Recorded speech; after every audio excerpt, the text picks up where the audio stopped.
Pues nada, muy buenas tardes. Con el permiso de usted, mi coronel, escueto párrafo de gracias a todos por lo que decíamos antes, que el nada mejor que estar aquí en una conferencia sobre los tercios y con el coronel Vara de Rey presente. Pero bueno, en una tarde de calurosa, de bochorno y víspera de puente, por aquí en España últimamente ya sabemos que por las pandemias, por las olas de calor, por las olas de frío, por los puentes, parece que se paraliza todo. Celebramos que seamos gente normal toda y que continuemos nuestra actividad ordinaria pese al calor y pese a los puentes, que parece, como digo, que es una catarsis colectiva. Hay que reconocer la labor de FACTA, quiero hacerlo expresamente, porque después de muchos años, después de años de esfuerzo, de resistencia, de perseverancia, ha conseguido crear un espacio propio, contracultura, podríamos decir, en estos tiempos difíciles, estos tiempos tan prosaicos, de prosa tan vulgar, tan grosera, tan burda, tan alejados de esa poesía que promete frente a la poesía que destruye. Hay que reconocerse la FACTA y agradecerle el esfuerzo tanto a Carlos como a todos vosotros que estáis apoyando con presentaciones de libros, con conferencias, con exposiciones y demás. Es un espacio que creo que en los tiempos que corren no podemos pretender que sea exclusivo ni exclusivista. En los tiempos que corren creo que tenemos que sumar, porque sumando estamos sumando, pero si restamos estamos dividiendo. Y en los tiempos que corren, cuando los malos son mucho más que los buenos, el deber nos obliga a sumar, nunca a restar, que como digo es dividir. Creo que es fundamental porque por muchas diferencias que tengamos entre nosotros, al final lo que nos marca es dónde nos coloca el malo, dónde nos coloca el enemigo. Y el enemigo nos coloca en la misma trinchera. Esa trinchera va a depender de nosotros, que sea posición defensiva para defendernos de los ataques ahora y para cuando sea, pues lanzarse a la contraofensiva subiendo el parapeto, o que sea fosa común, que también podría ser.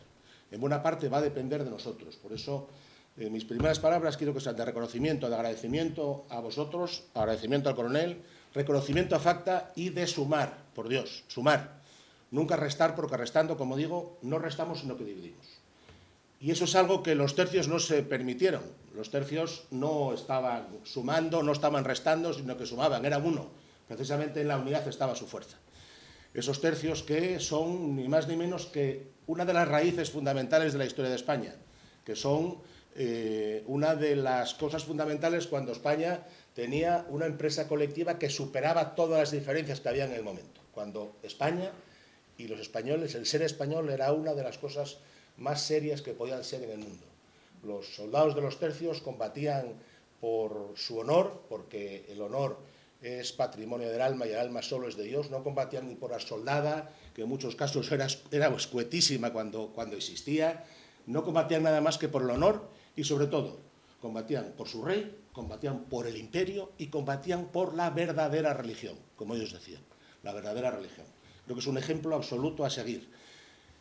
Ese enraizamiento es el que tenemos que, con estos valores que el coronel Vara de Rey nos va a desgranar, es lo que tenemos que tratar de aplicar en nuestra vida diaria, de recordarnos y de transmitirlos al resto de españoles. Eso que decía San Juan Pablo II de Europa, que en el fondo en aquella época era hablar de España, porque a base de nuestra espada y con la cruz dominamos Europa y dominamos el mundo, de reencontrarse a nosotros mismos. Europa, España, sé tú misma, encuéntrate, encuentra tus raíces. Las raíces de España están en buena medida en los valores de los tercios, que son los mismos, por otra parte, de aquella raza de guerreros que acabó la Reconquista después de 8 años y que, viendo que se quedaba corta la empresa, se lanzaron a conquistar el mundo y a civilizarlo, que no a colonizarlo. Colonizaban otros, los ingleses, nosotros civilizamos. América, Asia, África, y no contentos con eso nos embarcamos en la defensa de la religión verdadera en Europa y pusimos a Europa patas arriba de la mano de los tercios. Básicamente, valores fundamentales, la lealtad, lo dice Calderón en su famoso poema, que creo que debería ser de lectura obligada en las escuelas, pero desde primaria, porque resume los valores que debe tener un buen español y que el coronel nos desgranará después en su conferencia. Eran estos soldados que, como decía Calderón también en otro poema, aguantaban todo en un asalto menos que les hablaran alto, porque su honor, su orgullo era algo fundamental, porque, como digo, era patrimonio del alma, y el alma, como dice, solo es de Dios. El poema de Calderón es fantástico. Cosas como sin mirar cómo nace, se mira cómo procede, o que no adorna el vestido al pecho, sino que el pecho adorna el vestido, o este fantástico que a mí me encanta, que es así de modestia llenos, a los más viejos verás, tratando de serlo más y de aparentarlo menos. ¿Qué diferencia en nuestros tiempos? Donde todo o casi todo es apariencia, donde casi todo es vacuo, es poco importante, es intrascendente. Qué gran diferencia con nuestros tiempos. Pues es lo que tenemos que tratar de hacer. Tenemos de tratar de regodearnos, reconfortarnos nosotros con conferencias como la del coronel, auténtico experto en la materia, reconfortarnos con eso e impulsarnos para transmitirlo a nuestros compatriotas para que sigan los ejemplos de estos viejos guerreros que, como digo, forman parte de la raíz de nuestra historia. El poema de Rey es, puedo decir muchas cosas de él y ninguna de las que puedo decir es una exageración. Es un ejemplo de soldado, es un ejemplo de buen español. El poema de Rey podría ser perfectamente uno de los maestres de campo de aquí 2 tercios viejos. La única diferencia es que en aquel momento el aire se lo aspiraban y el espacio no se conocía. Pero podría ser perfectamente un maestre de campo de los viejos tercios. Es una persona que hace devoción del honor, como los soldados de los tercios, de la lealtad, del compromiso con la estirpe, del compromiso con España, con los valores inmutables, intrascendentes, trascendentes, y de un alto sentido del deber. Es una persona profundamente religiosa, profundamente mariana, su Virgen de Loreto, por supuesto, como buen aviador, su Virgen de Guadalupe, de Covadonga también, mi coronel, ¿no? Y la Inmaculada, cómo no, por la que combatían los tercios mal llamados de Flandes, que son los tercios de España. Es una persona que bien podría repetir aquel viejo lema de las cruzadas, el viejo lema templario, bajo la protección de María, Dios lo quiere, Deus vol. Si digo todo eso, me van a entender cuando dije que era un ejemplo de soldado, que unas breves líneas sobre su dilatado currículum.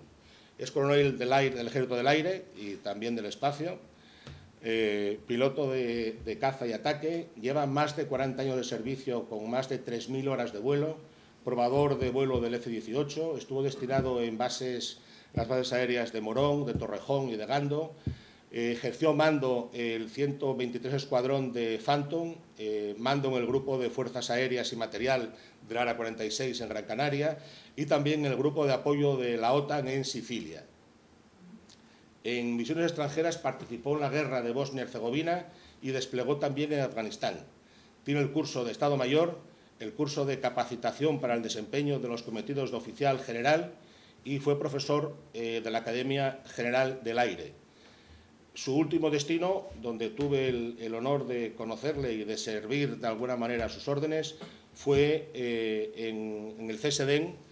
Fue profesor y jefe de la sección de altos estudios en la Escuela Superior de las Fuerzas Armadas, que es el cuerpo de formación de élite de las Fuerzas Armadas. Nuestro coronel fue jefe de la sección de altos estudios en la Escuela Superior de las Fuerzas Armadas.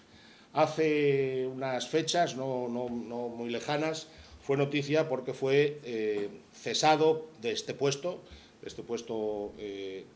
al que acceden los militares mejor preparados, tanto en virtudes como en valores como intelectualmente de nuestras Fuerzas Armadas, por la ministra de Defensa, después de que pidiera por conducto reglamentario y una instancia motivada que se revisase el plan de vacunación masiva en las Fuerzas Armadas con motivo del COVID-19.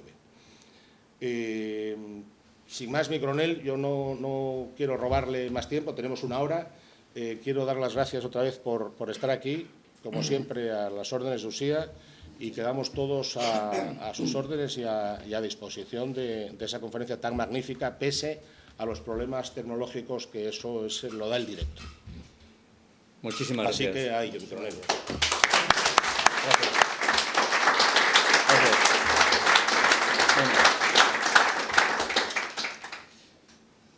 Bueno. Muchísimas gracias, Benigno. La introducción la hago mía en tus palabras porque todo lo que has dicho de Facta y de los tercios ha sido redondo. Muchas gracias. Quería empezar, antes de seguir con los agradecimientos, con un detalle que he caído viniendo para acá. Hace justo, ahora mismo, 520 años, en el campo de Cerignola, sabéis que está en Puglia, en Italia, a estas horas, por la posición de Italia, es prácticamente el ocaso, estaba el campo cubierto de cadáveres, más de 4.000 muertos, la famosa batalla, y el gran capitán tomó la decisión que dice mucho del liderazgo que imprimían sus hombres y por qué tuvo el éxito que tuvo. Cuando estaban los españoles en las tiendas enemigas festejando la victoria, les mandó salir y dio la orden de enterrar a los muertos, pero previamente había que motivarles, porque no es fácil, yo me hago cargo, después de un día de combate, de haber visto morir a tus compañeros, tener que enterrar a tanto cristiano, como decía el gran capitán, no les gustaba batallas entre cristianos. Y entonces inventó o propuso una iniciativa que los que hayáis hecho la mili o los que la hayáis visto en películas fue francamente bonito. Como usaba el pífano y el tambor es lo que usaba el capitán en aquella época para dar órdenes. Le dijo al pífano que tocara 3 toques seguidos hasta el límite de sus pulmones para conseguir durante esa duración que sus soldados rezaran por los muertos que estaban enterrando, que habían muerto en ese momento. O sea, un homenaje a las almas de las personas que yacían en el campo. Y ahí surge el famoso toque de oración, que conocemos hoy en día, que ahora mismo se sigue tocando, ahora cuando sea el ocaso, en todas las bases, buques y cuarteles. Incluso los americanos lo copiaron y lo conocéis de las películas. Bien, pues eso ocurrió el 28 de abril de 1503 en Cerignola, la penúltima batalla contra los franceses. Pues muchísimas gracias, de verdad, por tu coordinación. Muchas gracias a Facta, los que estéis aquí, por la invitación, por ser leales con vuestro lema y por darme esta oportunidad de compartir con todos vosotros, los que habéis venido, la historia de España. Siempre lo digo, que es muy emocionante y muy espiritual. Hay una espiritualidad grande y siempre empiezo, cuando relaciono la historia de España, con ver el santoral, como decía antes, para ver a quién me encomiendo, ¿no? Y qué casualidad, como decíamos hace un momento antes de empezar, que hoy es San Luis María Griñón de Montfort. Y lo cuento sinceramente, como lo has dicho, desde que me tocó hace 2 años prácticamente ascender a soldado de María. Ahora es mucho más estimulante, ¿no?, ser soldado de María que general de Sánchez. Y es mi cometido, el que me dedico en cuerpo y alma y al que me he propuesto, como conocéis muchos, promocionar al máximo lo que es la consagración, que es lo que nos dijo en su famoso libro de la verdadera devoción Luis María Griñón de Montfort. La consagración es la llave del arca del refugio que tenemos que buscar en los últimos tiempos. O sea, no es una tontería. Y si alguno tiene interés en conocer un poco más, al final de la conferencia, amigo Fernando, nos pregunten, porque el día 13 de mayo vamos a hacer una consagración bonita y es algo importante. ¿Y por qué últimos tiempos? Porque estamos en el combate espiritual. Por eso es tan importante la labor que hacéis Facta y todos los que tienen iniciativas de recuperar la verdad y el honor y los valores. Y es un combate espiritual en el que voy a recuperar una frase en el que se enfrenta, yo digo, la M contra la V, la M de maldad, de mentira, de maligno, de manipulación, de masonería, todo lo que se está proponiendo en función de las instituciones, y hay que vencerlo con la V de valor, de verdad, de virtud, de valentía, y al fin y al cabo lo que nos sugiere la Virgen María con V para llegar a la victoria con V. Entonces recupero aquí una frase muy bonita que dice, no sé si la conocéis: tenemos que defender la verdad a toda costa, aunque volvamos a ser solamente 12. ¿Conocéis quién dijo esto? Juan Pablo II. Juan Pablo II. Y la verdad, alguno dirá, ¿quién pone la verdad encima de la mesa? Yo lo tengo muy claro, son los evangelios. ¿Por qué? Porque se escribieron con la infusión del Espíritu Santo y tenemos la prueba de 2000 años, tantos santos que han encontrado la verdad y ahí están disfrutando, ¿no? Entonces, hay un pasaje, un versículo de Mateo 6:24, cuando dice, nadie puede servir a 2 señores, o sirves a uno o al otro, ¿no? Entonces, o elegimos a Dios y el honor, o elegimos el mundo o el dinero. Y como muy bien decías tú en la introducción, Benigno, hay que sumar y no restar. Y yo tengo claro que todo el mundo está metido en esos 2 bloques, ¿no? O sirves a Dios y al honor, y eres una persona que buscas el bien común, altruista, que construyes, que sumas, como decías, o estás metido en el grupo de los que sirven a Dios, al dinero y al mundo, y buscas tu bien particular, eres egoísta y al fin y al cabo destruyes y restas, y es lo que tenemos ahora mismo gobernando, ¿no? Por eso lo digo, que los que digan que no están en ninguno de estos grupos son los tibios, que ya dijo Jesús, los vomitaré de mi boca, y están, ya digo yo, en el segundo grupo. Y el objetivo de esta conferencia precisamente es hablar de historia, pero es muy actual porque también lo has apuntado. Es intentar demostrar cómo los gobernantes que han tenido la responsabilidad de regir naciones, y en este caso va a ser un trozo de la historia de España, cuando han apoyado o cuando han abrazado servir a Dios y al honor, han hecho grande a España y han hecho grandes obras, ¿no? Han hecho historia de verdad, con mayúscula.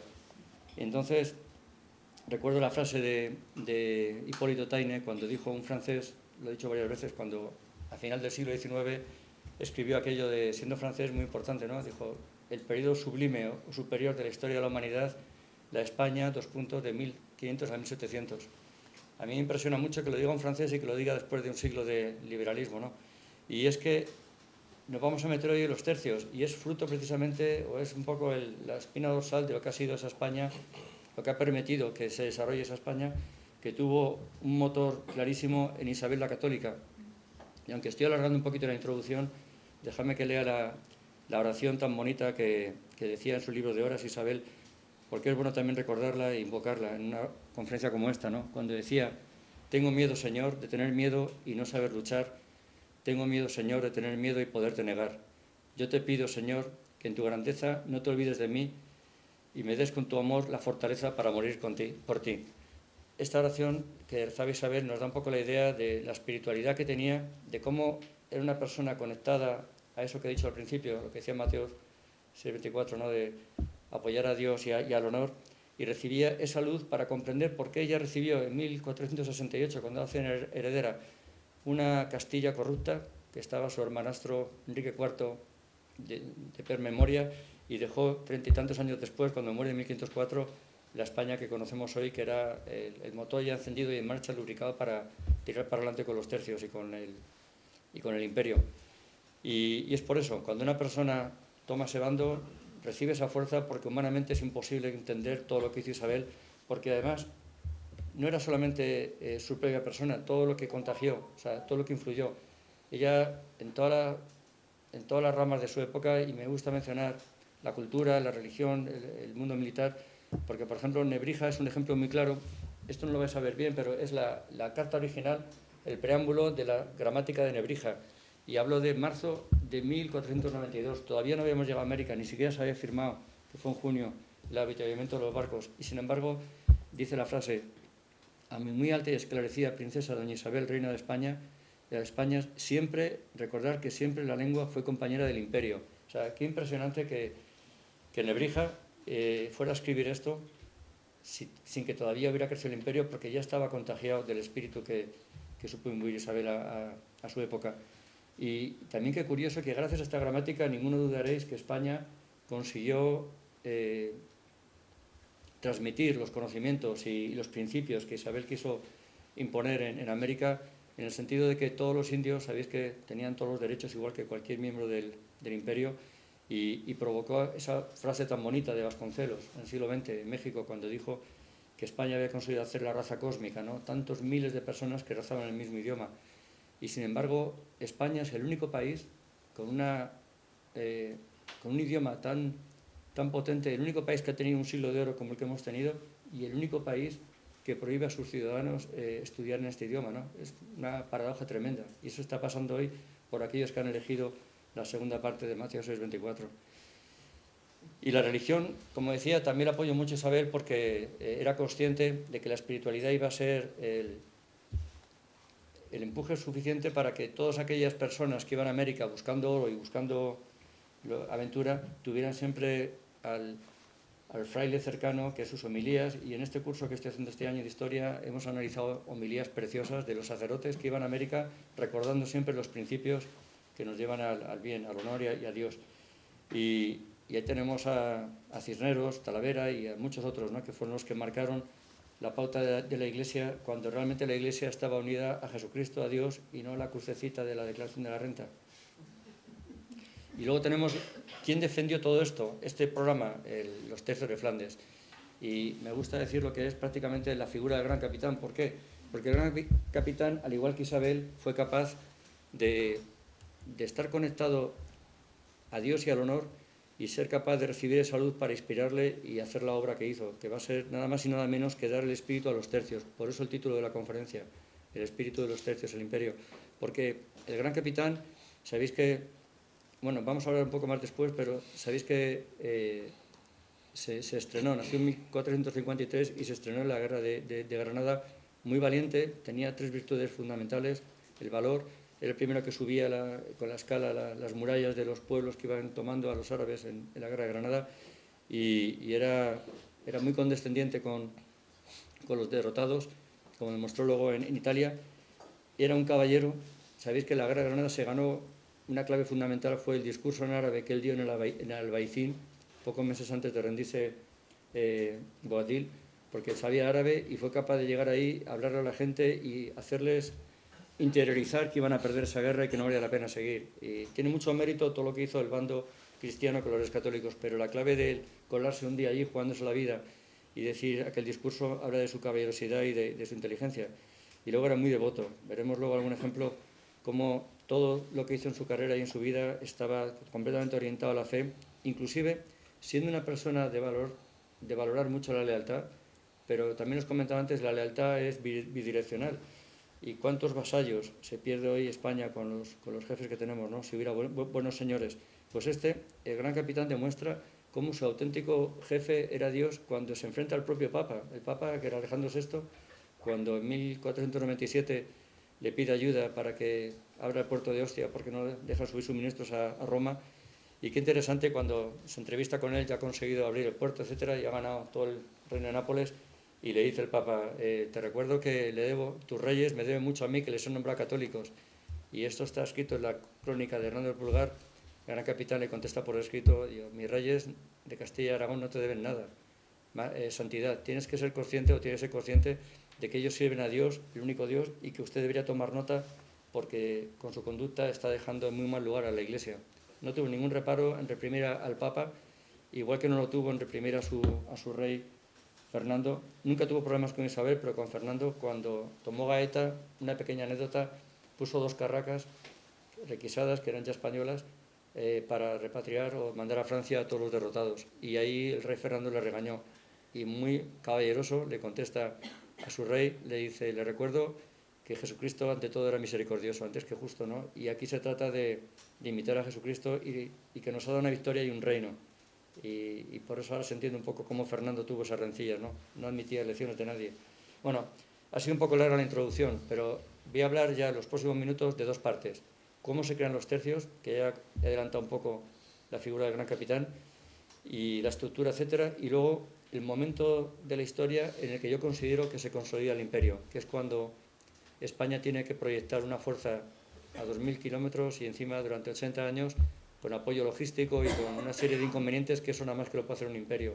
Ya no es ir a una batalla como San Quintín y volver, o Pavía, etcétera, sino ya organizar una fuerza, un camino que vamos a ver, y eso sucedió en el periodo de 1567-68, y es lo que yo llamo la consolidación del imperio, con la generación de un tercio, que había un capitán, Alonso Vara de Rey, que me ha servido para encontrar documentos, que luego leerá unas cartas y entender todos cómo se generaba un tercio.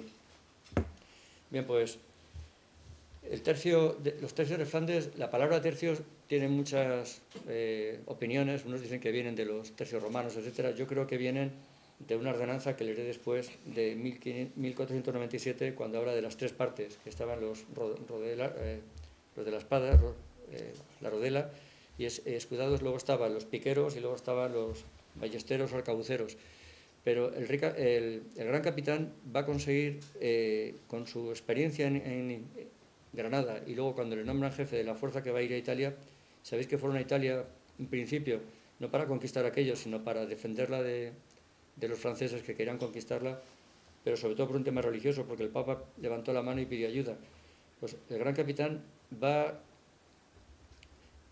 a conocer su fuerza, va a tener una pequeña derrota nada más llegar en 1494, que va a ser Seminara. Él no era el comandante de la fuerza, era el Borbón que mandaba, Alfonso, el que mandaba Ferrán de Borbón, el que mandaba Nápoles en aquel momento, estaba el gran capitán a sus órdenes. Está documentado que le dice que no deben de combatir, pero el otro es joven y quiere combatir, y hay muchos muertos, casi todos cataneses, sicilianos.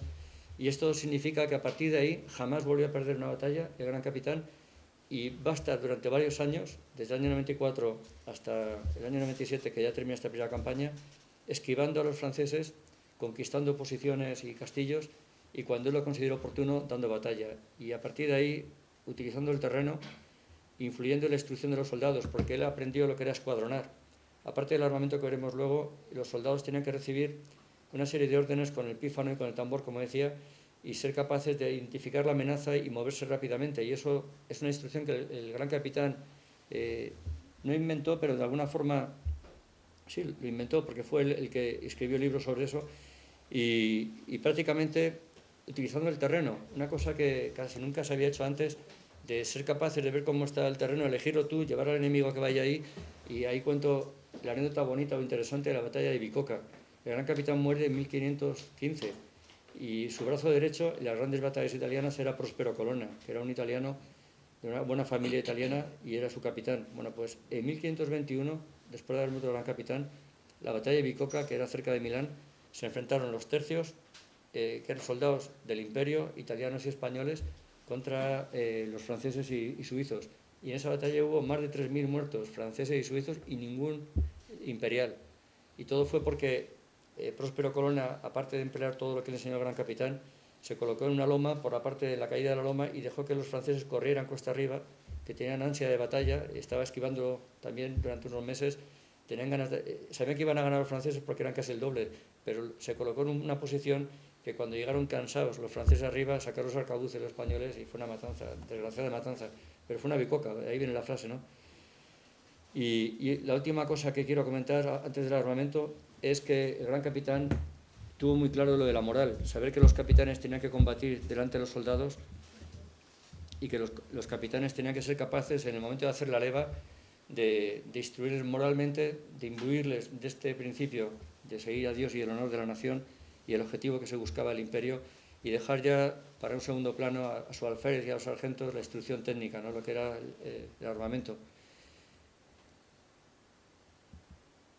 Una cosa muy importante con el armamento es que los rodeleros, que era lo de la espada, luego las picas y las ballestas, así es como acaba más o menos la guerra de Granada. Entonces, el gran capitán se le ocurre usar las picas, que no era nuestro, era un arma que usaban ya las falanges griegas, pero sobre todo los suizos. De una manera, lo vais a ver ahora, la ponían en el suelo, escondida, la tenían con la izquierda cogida los soldados, la mano derecha en la espada y el pie derecho sujetando la pértiga. Eran picas de fresno vizcaíno, que descubrió que era muy flexible, y lo que eso significó es que cuando la caballería francesa, que hasta ese momento, hasta la batalla de Ceriñola, hasta el 28 de abril de 503, tenía supremacía, la arrogante caballería pesada francesa, donde iba, golpeaba y entraba siempre, pues se encontraba con este nuevo sistema, se encontraban con esto, los caballos. Y eso significó, unido al uso de los arcabuces que voy a comentar ahora, que a partir de esta fecha, el 28 de abril, la supremacía en los siguientes siglos va a ser de la infantería española. Entonces, las dos grandes cosas que va a hacer el gran capitán va a ser el uso de la pica. Daos cuenta, la mano derecha va la espada, por si luego alguno caballo sobrepasa esta línea, poder pelear cuerpo a cuerpo con la espada, con lo cual él elimina a los rodeleros, a los que estaban en el grupo este. Estaban los rodeleros, luego estaban los piqueros, y va a sustituir la ballesta, que la ballesta sabéis que son flechas, por el arcabuz. Y esto es muy interesante, porque el arcabuz es verdad que se había inventado al final del siglo pero el arcabuz, el problema que tiene con los fusiles que conocemos ahora es que son cañones muy pequeñitos que hay que cargar, poner la mecha y disparar con un cañoncito. Implica las bolas de plomo que las llevaban en la boca, la mecha, que era la mosca, se la ponían detrás de la oreja, tenía que tener mecha constante para poder cargar el cañón con pólvora, con su saquito, meter la bala y poner la mecha y disparar. Entonces, de ahí viene la frase de llevaba la mosca detrás de la oreja, porque si te quemas, ¿no? Pero, ¿qué pasa con esto? Que lleva 3-4 minutos. Entonces él puso las filas de arcabuceros, como las damas, de tal forma que uno estaban disparando y los de atrás, que no estaban alineados con ellos, claro, estaban cargando las que hicieran falta. Y eso, junto a lo que he dicho antes de escuadronar y ser disciplinados, si el capitán es bueno y lo enseña bien, se consigue el éxito. Y aquí, con 1000 arcabuceros en Ceriñola, el 28 de diciembre de ese mismo año, 1503, cuando volvió Francia con el doble de soldados, fue ya la requete victoria, ¿no?, en Gariano. Que ahí ya claramente el gran capitán no podía ganar esa batalla y tuvo la valentía o la osadía, ¿no?, de subir 8 kilómetros arriba el río Gariano, que lo separaba en plenas lluvias. De hecho, cogió una enfermedad que le llevó luego a morir más tarde, porque ya la tuvo para siempre, y al cruzar el puente con los primeros ingenieros con pontones, entrar por detrás del campamento y provocar la estampida, o sea, el caos en el campamento francés, que nunca imaginaban que les iban a atacar de esa manera. Y ya se fueron para siempre y ya ganó el reino de Nápoles para 2 siglos. O sea, el gran capitán, con estos pequeños inventos de la fuerza, con la instrucción, con la moral, dejó ese espíritu que, como he dicho, Próspero Corona demostró que seguía existiendo. Y qué bonito cuando en 1536 Carlos V funda ya formalmente con el nombre Los Tercios Viejos de Italia. No sé si lo vais a ver aquí. Y esa fundación es muy importante porque funda 4 tercios, que son el de Nápoles, Lombardía, Sicilia y Cerdeña. Y son los viejos de Italia porque ahí es donde había que mantener fuerza ya con sueldo permanentemente para mantener todas las guerrillas que tuvimos en esa época, que sabéis con Carlos V todo lo que nos enfrentamos a Francia. Pero es bonito cuando eres el espíritu de la fundación de los tercios. Es muy bonito que recuerda a Carlos V que quiere que se mantenga el espíritu de Gonzalo de Córdoba para evitar lo que había pasado en 1527, cuando nace Felipe II, que están en Valladolid en plenos festejos para haber nacido el príncipe, futuro heredero, y Carlos V ordena poner de luto y acabar con todos los festejos porque le comunican que han hecho salir al Papa corriendo, ¿no?, el famoso saco de Roma. El saco de Roma, no me equivoco si digo que la mayor parte eran casi alemanes, que más que españoles, pero en cualquier caso hubo desbandada allí, hubo un desastre. Es muy triste todo lo que se hizo en Roma, pero para Carlos V, que era también tan fiel a su Dios y a su honor, pues quiso acabar con los festejos. Y entonces ese espíritu que dijo de estos tercios se agarró o se proyectó de lo que había hecho el gran capitán. Os podéis fijar que todas las cruces que hay en los tercios, estos 4, se ve muy chiquitito, es la cruz de Borgoña, pero en distintos fondos, ¿no? Pues hay una cosa que me gustó mucho, voy a poner ahora, y es que el rey Felipe II ordena que la bandera de los tercios sea cada uno su tercio, pero que haya una que vaya delante de todos, cada vez que vayan desfilando. Y ese elige los colores. Eso fue el propio Felipe II, que va a ser gules sobre el campo de oro. O sea, en heráldica se llama gules al colorado, que es la cruz, famosa cruz de Borgoña, y el campo de oro, que es el fondo de oro, amarillo. Entonces, a mí me gusta, ya sé que los colores oro y rojo vienen también de Aragón, etcétera, pero que Felipe II tomara esta decisión, que fuera la primera de todas, y luego tengamos esta bandera, tampoco debe ser casual.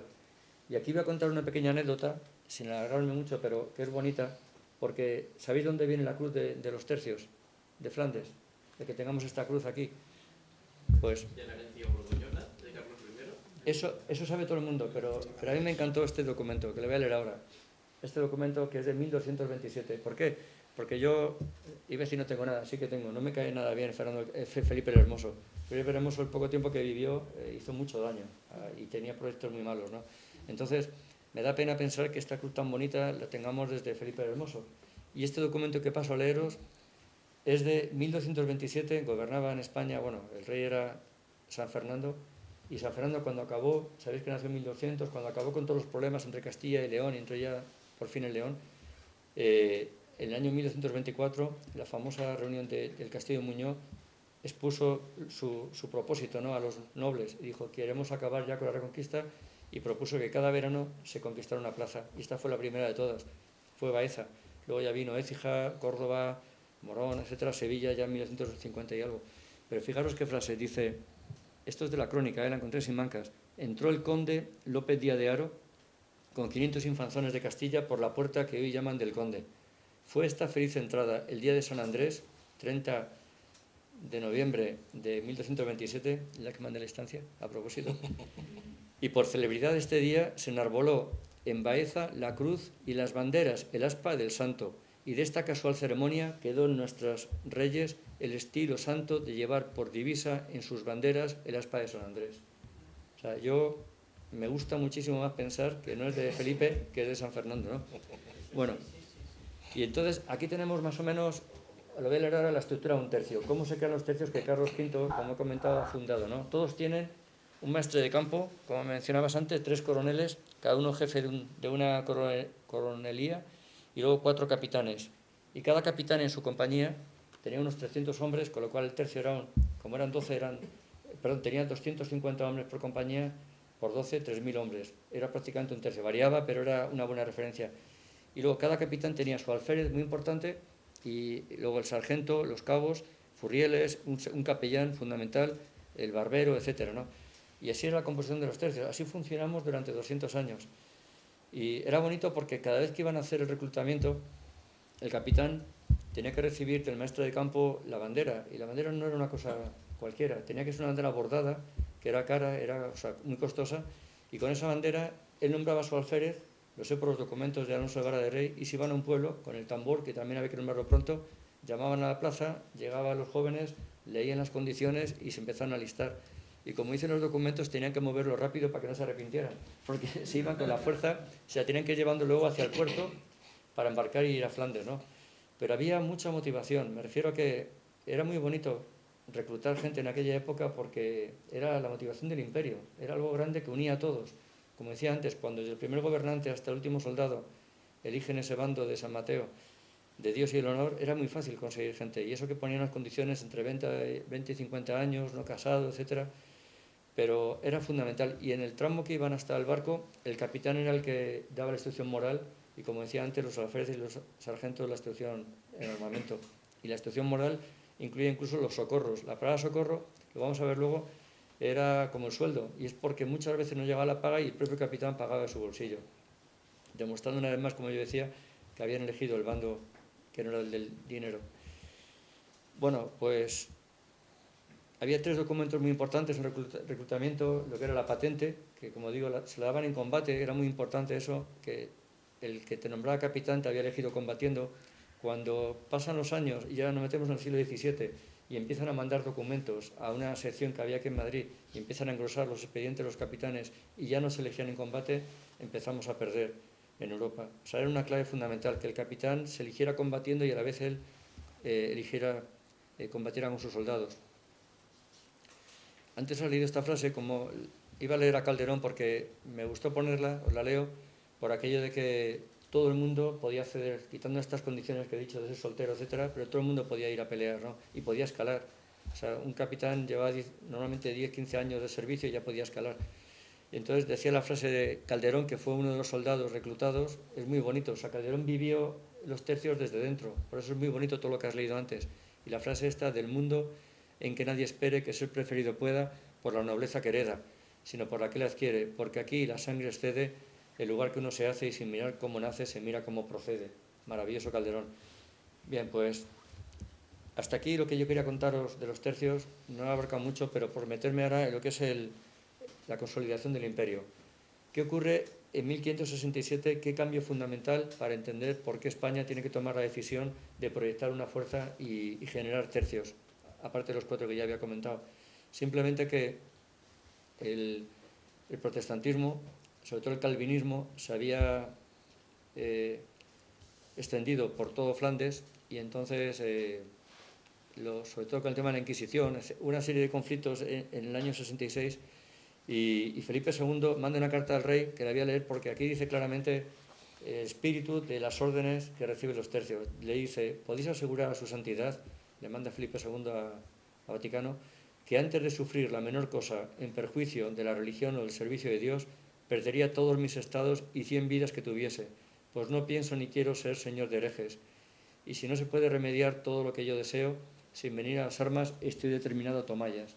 Aquí estaba la determinación del rey, que en el Consejo de Estado que tuvo lugar en octubre del año 66 en Madrid, decidió mandar al duque de Alba al frente de 10.000 hombres, 10.000 soldados, 1.000 de caballería y 9.000 peones, a Flandes. Fue una decisión fundamental y ese va a ser el inicio. Pero ¿cuál era el problema? Lo vais a ver en este mapa, no sé si lo veis muy bien aquí, pero haceros una idea de que el Consejo de Estado fue en el 66, está Francia por medio. Francia era, aunque aquí era menos enemiga, pero Francia fue nuestra enemiga todo el siglo XVI. No podíamos cruzar Francia. Por el mar, que mandamos a gente, lo vamos a ver ahora, teníamos el problema de los piratas ingleses. Entonces, el duque de Alba, muy inteligente, se fue a Génova y desde Alessandria concentró a los tercios viejos de Italia, porque eran los que estaban más entrenados. De hecho, eran sustituidos por los que venían de España, y ahí viene el nombre de bisoños. No sé si habéis oído hablar de bisoño. Los que, si sabéis italiano, o bisoño, ¿no? Los que llevan diciendo tengo necesidad de esto, o bisoño de cuesto de aquel. Entonces, al final, los bisoños eran los nuevos. Y los metían ahí en Italia, y los viejos se los llevaban ya, estaban curtidos, se los llevó por el camino español. ¿Qué era el camino español?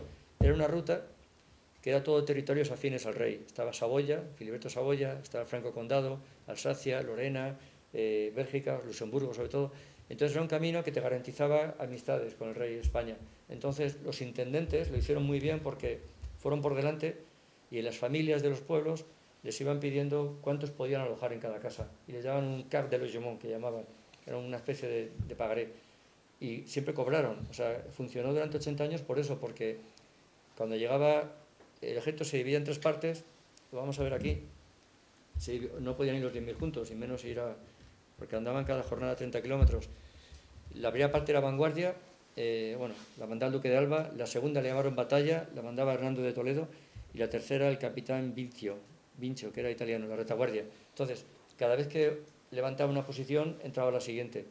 Y así iban avanzando, y consiguieron hacer desde el 2 de junio hasta el 10 de agosto el primer camino español, que se repitió, como digo, durante 80 años. Y es bonito, hoy hay gente que le gusta esto y se dedica a recorrerlo, y todavía hay muchos vestigios de lo que fue el camino español. Os voy a dar una pequeña frase de Sancho Londoño, que Sancho Londoño, su padre peleó con el gran capitán, y él va a morir ahora en este camino español, va a morir al llegar, pero antes de morir va a dejar escrito algo fundamental para entender el espíritu de los tercios, que es la doctrina de cómo tienen que ser los tercios. O sea, Duque de Alba, al llegar a Bruselas, o por el camino, no lo sé, le encargó que escribiera. Le dio ver ya mayor, porque dijo, antes de morir quiero que lo escribas. Y ahora os enseño el libro. Escribió una maravilla de libro con toda la doctrina de cómo deberían de ser, todo lo que había visto de su padre, que estuvo en las guerras de Italia con el gran capitán, y antes de morir lo que él consideraba.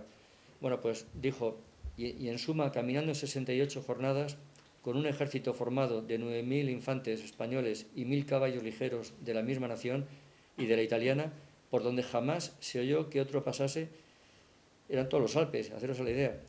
Y lo que más es de maravillar, sin que se sintiese falta ni se hiciese desorden alguno. Alguna habrá pensado en Aníbal. Aníbal sí que cruzó los Alpes, pero por abajo. Esto fue totalmente hacia arriba y por valles largos y profundos, ¿no? Bueno, entonces, el duque de Alba llega a Bruselas el 10 de agosto, se encuentra al duque de Orange, Guillermo de Orange, que va a ser el cabecilla de los rebeldes. Es muy importante darse cuenta que no todos eran protestantes, y lo que íbamos a ir a proteger a los católicos que querían ser defendidos. Entonces eso implicó que Flandes se dividiera. Creo que por ahí ha venido ahora que estén separados lo que es Holanda y Bélgica, aunque la propia Holanda también tiene división, pero la mayor parte de Bélgica son católicos. Entonces, lo primero que se da cuenta el duque de Alba, por la geografía y por todos los problemas que va a tener allí, es que necesitaba un nuevo tercio, que los 10.000 hombres eran poco.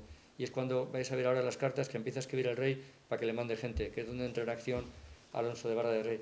Pero antes, como he dicho, le encarga esto a Sancho Londoño. Este es el libro, no se ve muy bien, pero he puesto trocitos de lo que es párrafos importantes para mí. Y dice, mira qué curioso, Sancho Londoño, como digo, su padre había combatido en la campaña de Italia y él llevaba toda la vida peleando con el duque de Alba. Yo profesé como saber la espada, mas nunca aborrecí la pluma que no le diese alguna trasnochada, decía Sancho Londoño. Y he sacado un par de párrafos diciendo, habiendo yo, así es como empieza el libro, habiendo yo militado tantos años debajo del imperio de vuestra merced, hablaba del duque de Alba, de las más arduas y altas empresas que el mundo se ha ofrecido. O sea, había estado peleando 30 años con el duque de Alba, imaginaros todas las campañas de Italia, las famosas batallas contra Francia, y la famosa de San Quintín, que se acaba de producir en el año 57. Y luego esto es muy importante, dice, no se debe dudar que la larga paz y poco ejercicio del arte militar pongan en olvido la buena disciplina, que es lo que nos está pasando un poco ahora, ¿no?, a los militares de ahora. Pero ya lo decía que era importante escribirlo, porque si no, se dio cuenta en el camino del duque de Alba que había que escribir algo, porque el no haber combates luego no le faltaron a partir de ahora, pero bueno. Y luego, muy bonito, Sancho Londoño escribe sobre lo que he comentado antes del reclutamiento, cuando el capitán iba a reclutar, esta frase es fundamental para que quede escrita. Dice, los capitanes deben ser elegidos de los más idóneos y suficientes que la profesión militar se hallaren, conocidos por el que los eligiere, han de recibir a los soldados de sus compañías porque han de pelear con ellos. O sea, qué importante es que el mérito sea un criterio a la hora de ascender, y no como ocurre hoy. En fin, entonces ahora voy a leeros, había puesto aquí un epistolario, simplemente las cartas, la voy a leer muy rápido, o sea, perdonad, lento, pero me refiero a los párrafos que son importantes para comprender. En la cabeza el duque de Alba necesitaba soldados. El rey estaba en Madrid y no tenía ni idea de lo que era aquello y tenía que repartir dinero a todas las áreas del reino, ¿no? Y tenía América por delante. Entonces, aunque llegaba plata, etcétera, el rey realmente era muy reticente a darle soldados. Entonces, el Día de Reyes, antes, en Bruselas, 10 de agosto del año 67. Acordaros que ha llegado ese día el camino español, han llegado allí, se han instalado y ya no le falta, o sea, sin perder tiempo, dice, si con la armada que vuestra majestad, es que el rey le había prometido que iba a ir allí, era muy importante la presencia del rey y todavía el duque de Alba pensaba que iba a venir, lo vais a ver en las cartas, nunca fue, pero bueno, dice, si con la armada que vuestra majestad pudieran traer 2000 soldados para rehacer estas banderas, yo enviaré de acá las personas que los levanten, que traigo hombres en quien será muy bien empleado. Esto me gustó mucho porque el duque de Alba ya está diciendo que tiene hombres bien capacitados, los ha visto combatir y que los va a mandar para reclutar gente. Entonces, no le hace caso el rey y el día 6 de enero, os he dicho que antes era agosto, han pasado ya 4 meses y como no le hace caso el rey y lo está pasando mal, ya han tenido los primeros combates, casi todos victoriosos, pero tuvo una Herlendigen, creo que era una batalla que fue muchos muertos. Dice, yo holgara, es bonito el castellano antiguo, yo holgara harto, es un párrafo de la carta del duque de Alba a su majestad el rey. Dice, yo holgara harto de no acrecentar a vuestra majestad gasto en levantar gente de nuevo, pero temo mucho que en viniendo el buen tiempo se me ha de ir mucha gente de esta infantería y también en los caballos que se ha de poner guarnición de españoles. De estos viejos pienso que querrán encerrarse muy pocos, por eso será necesario de vuestra majestad, van de traer consigo, todavía creía que iba a ir el rey, hasta 2000 o 2500, porque de los que vinieron la mitad quedarán de servicio y para levantarlos enviaré otra vez los buenos soldados que aquí tengo, que serán hombres para servir y ojalá fuesen tales todos los que me quedan. O sea, ya está alabando a esos 12 capitanes que va a mandar, que uno de ellos es Alonso de Vara de Rey, por eso me sonrío, porque me encantó leer todo esto, ¿no? No es fácil encontrar documentos en Simancas, desde que pasaron los franceses y destrozaron todo, y está todo apilado ahí. Puedes ver una caja con 1000 legajos y encuentras un papel interesante, o a veces ninguno, y te vuelves para Canarias, como me pasaba a mí. Bueno, pues en Madrid le contesta el rey, os he dicho antes que era el 6 de enero, Día de Reyes, como una carta a los Reyes Magos. Pues en Madrid le contesta el rey el día 6 de febrero, un mes más tarde. También hay que tener en cuenta, tardará 8 días el correo. Tenía que llegar, traducirlo, estaban cifrados. Y le dice el rey, he acordado se levante hasta 2500 hombres, se servirán también de ir en mi acompañamiento. Pues decís que tenéis allá personas suficientes para hacer y conducir esta gente, será bien que las hagáis venir luego aquí. O sea, ya el rey acepta que le mande a sus capitanes. Que llegados acá se les darán sus conductas, la instrucción y la orden. O sea, eran los 3 documentos que le va a dar el rey a la gente, a los capitanes, para que puedan hacer la leva, levantar gente. Luego en Bruselas vuelve a insistir ya ha recibido ya la buena noticia que vienen soldados y aquí pasa algo curioso. El duque de Alba, decide capturar al hijo del Guillermo de Orange, porque decía que si lo secuestraba y lo mandaba a España, le vendría muy bien para negociar la paz con el príncipe de Orange. Lo que no se dio cuenta es que este hombre tenía muchas mujeres y 40.000 niños, ¿no? Entonces no consiguió nada, pero le llamaba el conde de Bura, este niño. Entonces puso un barco en Zelanda, metió al conde de Bura y metió a 12 capitanes con la misión de escoltar al conde de Bura, que era un chavalín, ir a España y a la vez traerse la tropa, ¿no? Este barco zarpó a final de marzo de Zelanda y llegó a Guetaria con los 12 capitanes. Entonces, ya por fin, el 12 de abril, tú eres el único testigo que ve la carta, 12 de abril del 68, el rey recibe a los capitanes. Y me gusta mucho porque lo subraya, dice, mucho me han contentado los capitanes que habéis elegido para la gente que se os ha de llevar. Y así mandaré que se les den sus conductas, el recaudo y la orden necesaria para que se haga el levantamiento de la gente. Y ya el día 24 de abril, esto era el 12 días más tarde, en el Escorial, el capitán Alonso Vara de Rey recibe su conducta. Y voy a leer un parrafito, es un documento, pero bueno, está lo importante es la transcripción. donde dice: don Felipe, por la gracia de Dios, rey de Castilla, etcétera, etcétera, habemos acordado que se haga cierto número de infantería y dado cargo a Alonso de Vara de Rey, nuestro capitán, para que haga 250 infantes. Y luego dice, da órdenes a los lugares donde va a ir, que el dicho capitán reciba todo el favor y ayuda que hubiera en menester para hacer dicha gente. Eso es lo que se llama la conducta. Pero luego viene el documento más bonito, también el más rollo de leer, es simplemente la instrucción. Pero imaginaros, lo pongo aquí, que es cutrecillo, pero tú lo vas a ver, porque imaginaros la ilusión que me hizo cuando me encuentro aquí este documento al capitán Alonso Vara de Rey, que era tan difícil encontrar ahí la instrucción suya particular. Y aquí dice lo que va a cobrar cada uno, empieza diciendo: al capitán 4.166 maravedís al mes, al alférez 1.800, a los cabos 1.800, al pífano, al del pitido, ese que he dicho antes, 1.800, los piqueros 900, estaban muy devaluados, y los arcabuceros 1.000.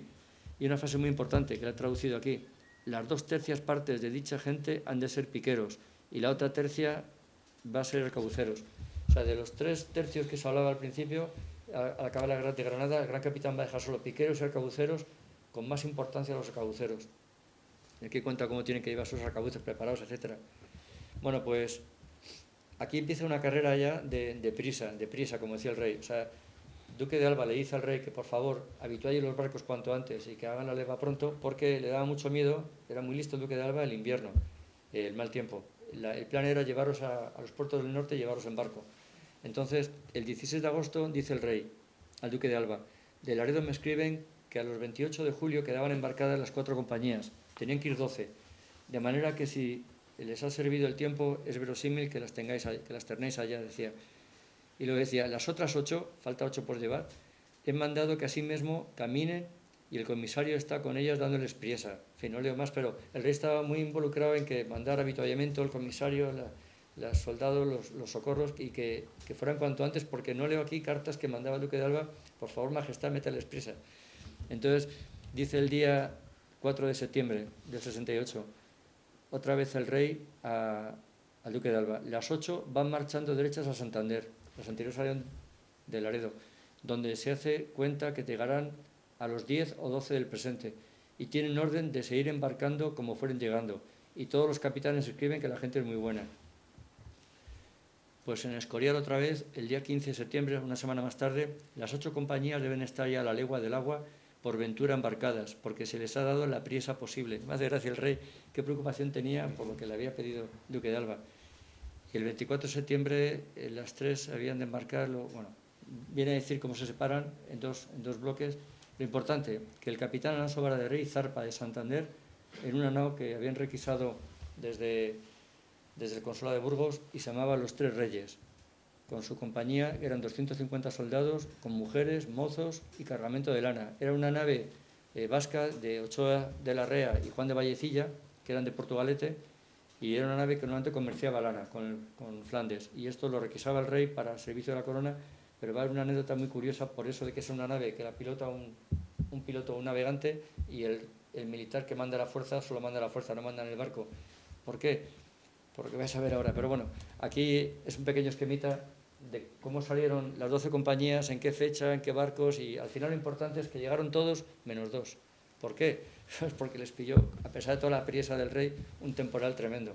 Entonces tengo aquí una carta preciosa, esta es la letra original, que es del Duque de Alba, dando la novedad de lo que ha sucedido, y dice: las naos con la gente es del 23 de octubre, habían zarpado el día 4 de octubre el capitán Vara de Rey, y dice: la nao con la gente ha llegado todas a salvamento, excepto la de Vara de Rey, que corrió temporal y vino a parar al Abre de Gracia. El Abre de Gracia es la desembocadura donde está Rouen, la desembocadura del Sena.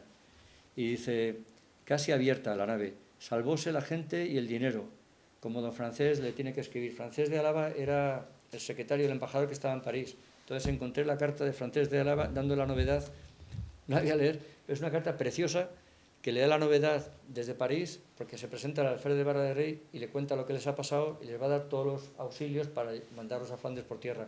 Porque afortunadamente el rey de Francia, Catarina Médicis en este momento, y Enrique, el rey de Francia, estaba a buenas con el rey de España, si no, no hubieran llegado nunca. Entonces, esta carta tan bonita, que es un poco el parte, dice, os leo el párrafo más importante: acaba de llegar el alférez del capitán Vara de Rey, que se llama Oropesa, no sé cuántos de Oropesa, ahora lo tengo luego. Alfaro de Oropesa, era el nombre del alférez, un nombre curioso, era de San Clemente, igual que el capitán. Dice que viniendo las 5 naves que traían infantería, llegaron con gran tormenta cerca de Dobla. Dobla debe ser un pueblo que está por ahí cerca de Rouen. Las 3 de ellas tomaron el puerto, o sea, se salvaron. Las otras 2 no pudieron, partiéronse las unas de las otras a 6 o 7 leguas de dicha Dobla. La de Vara de Rey vino a dar al través a 2 leguas del Abre de Gracia, perdiéndose el navío y ninguna persona de las que en él venían. La ropa y los soldados toda. Y yo imagino que los documentos del capitán, la patente y todo eso, ¿no? El patrimonio ese que yo busco siempre. 40 o 50.000 ducados que venían en el navío se salvaron. Y luego me gusta mucho este párrafo porque dice: escríbeme Vara de Rey que hizo grande esfuerzo por entrar en Cales o Bolonia, o sea, se intentó meter en la entrada del Sena con toda la tormenta, pero no pudo. Y lo que decía antes, el comandante de la aeronave del barco no era él, era el vasco. Tenemos aquí un navegante bueno.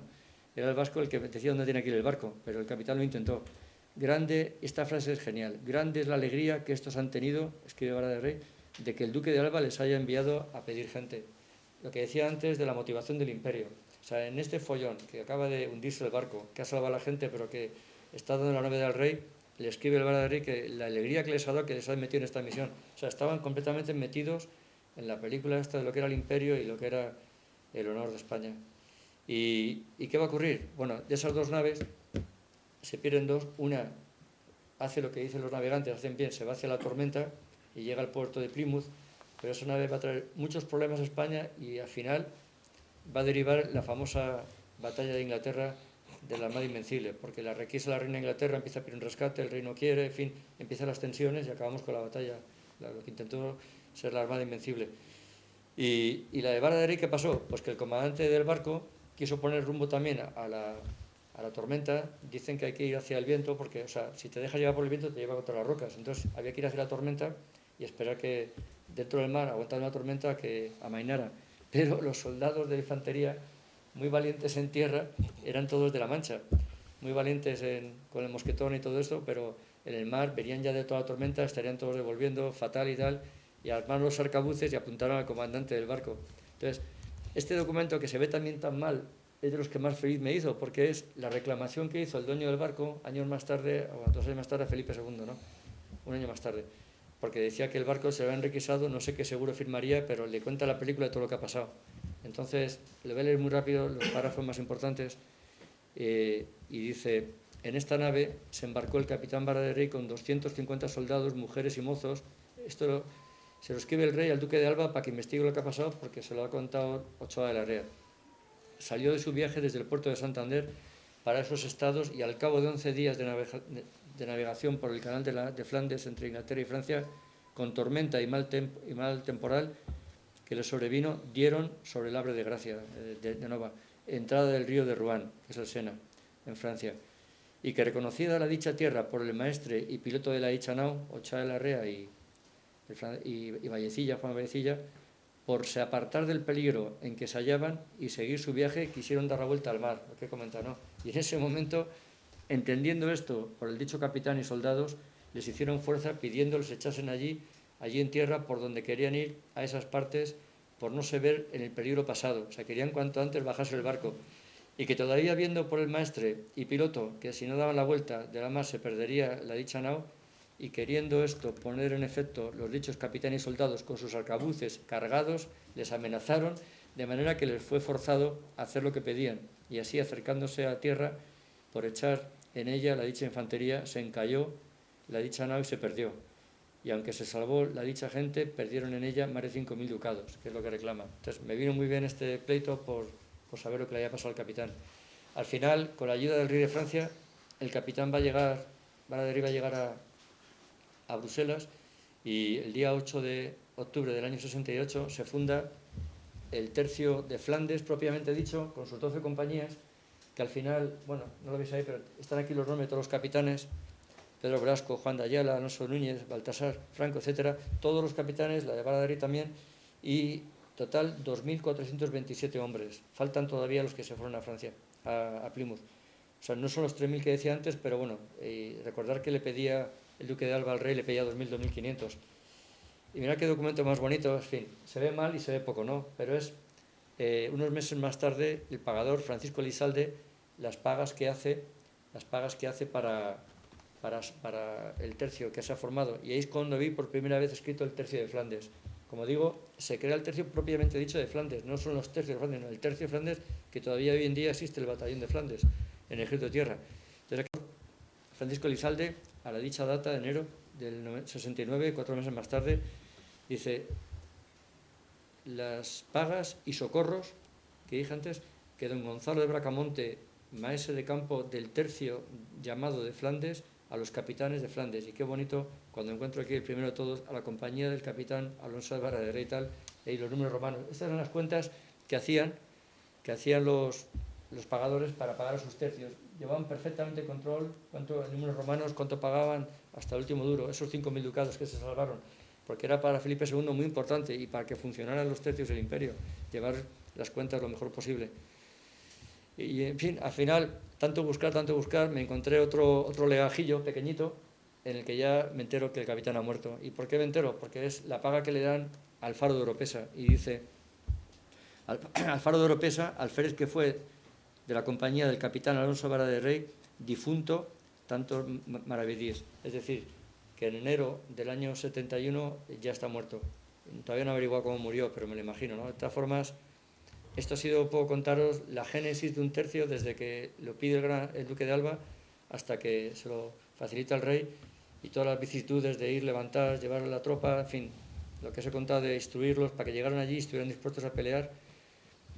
Y aquí terminaba un poco la conferencia, pero quería poner como broche final lo que sucedió el 8 de diciembre de 1585, que es cuando, como he dicho antes, Flandes, Bélgica y Holanda estaban divididos por la fe, y entonces no había una línea, había pueblos católicos dentro de la zona protestante, y había un pueblo, Empel, que le pide al tercio de Zamora, que lo mandaba Francisco Bobadilla, le pide que le asista porque son católicos y están rodeados de los quieren conquistar el almirante Hohenlohe, se llama Felipe, con barcos. El caso es que eran 2 ríos, el río Mosa y otro no me acuerdo ahora, ¿cuál? Pues esos 2 ríos, cuando abría las compuertas, se inundaba la zona. Entonces picó o mordió el anzuelo el pobre Francisco Bobadilla, fue con sus 5.000 hombres, y al abrir las compuertas le rodeó el agua y tuvieron que subir a un montículo, y ahí se pusieron a cavar trincheras porque en cuanto amanecieran les iban a disparar los barcos que estaban ya entrando una vez que abrieron las compuertas. Y aquí se produjo, lo conocéis todos, ¿no?, un auténtico milagro, que fue cuando apareció, lo pinta muy bonito Ferrer Dalmau, lo pinta muy bonito, apareció una tablilla de la Inmaculada Concepción al hacer la trinchera, y es cuando Francisco de Bobadilla decide hacer una procesión, un Te Deum, una misa de acción de gracias, y qué curioso que en cuanto acaba la misa, que estaba un temporal tremendo, llovinando, hechos polvo allí, resulta que cambia el viento, se rola al noreste y dicen que nunca pasa otra vez, se congela el mar durante esa noche. Y qué bonito iba a decir, pero es verdad, qué emocionante que los españoles podían haber escapado corriendo y no, decidieron dar batalla y ganar la batalla. Fueron a por los barcos, y cómo fue la victoria, que el almirante Philippe Hohenlohe dijo la frase: si existe un Dios, sin duda es español. Pues prácticamente esto es lo que yo quería contaros. Como he dicho antes, estamos ya en tiempo. El objetivo final, sabéis que la nombraron patrona de los tercios y el siglo XIX ya patrona de la infantería española, a la Virgen Inmaculada. Y patrona de España. Patrona de España. Y patrona de España, sí señor, efectivamente. Y qué bonito. Patrona de la Hispanidad. Virgen del Pilar de la Hispanidad, correcto, y la Inmaculada Patrona de España. Pero ya termino con esta frase en el sentido de que el objetivo principal que dije al principio de la conferencia, demostrar que cuando los gobernantes eligen el honor y Dios y el bando de la verdad, han hecho grandes cosas por España, ¿no? Y hoy recordamos, 520 años después, recordamos que el gran capitán respetaba a los muertos, y todo la obra que hicieron Isabel, el gran capitán, y tantos otros, la recordamos con mucho orgullo y pasión y con respeto. Sin embargo, lo que se hace hoy de profanar tumbas, de atacar la inocencia de los niños, pactar con terroristas, todo eso no hay que esperar 500 años ni 2 días siquiera para que sepamos que nadie lo va a recordar. Muchísimas gracias por vuestra atención.